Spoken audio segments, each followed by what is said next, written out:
Hi there, I'm the worst Pokemon trainer and I have over 200 platinum trophies obtained on my PlayStation account, and I'm ranking every one of them on a tier list based on how much fun I had getting the platinum trophy. And today I'll be talking about my second platinum trophy, Bioshock. Bioshock is one of my absolute favorite games of all time. I'd probably put it in my top 5 games of all time. That opening scene when you first see Rapture still blows me away to this day. As for the journey to platinum, there's a total of 66 trophies, not including the DLC trophies. You can actually do everything in one playthrough by playing on the hardest difficulty from the start. There are a few things to keep an eye out for if you are going for the platinum in one playthrough. First off, you need to beat the game on survivor difficulty, the hardest difficulty in the game, with the Vita chambers disabled. These are basically the checkpoints throughout the game. This unlocks the I Chose the Impossible trophy. This sounds difficult, but there is an exploit on the PS4 version where you can play the game on any difficulty with the chambers disabled, and right before the final cutscene, you can change the difficulty to Survivor and you'll get the trophy.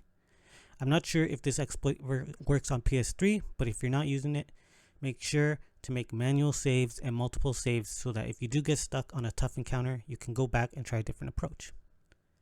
Another thing to note here is that there are missable trophies. There are a decent amount of them, but I'm only going to talk about a few noticeable ones. The other ones I'll show on screen, and you can pause the video if you want to read them.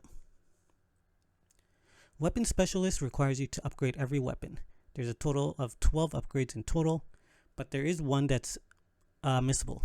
You need to avoid killing a certain character the first time you meet him, otherwise you cannot access one of these upgrades.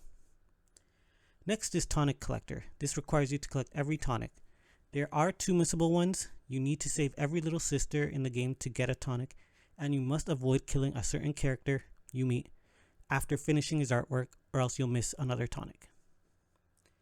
Historian is for finding every audio diary in the game. There's a total of 122. Most of them you can come back to, except for certain ones in the area Welcome to Rapture and Rapture Central Control Room. You cannot revisit these areas, and if you missed them, you're just going to have to play the game again, unfortunately. So make sure to pick them up. This seems like a lot, but the game itself isn't actually that long, and there are multiple guides out there that can help with collectibles.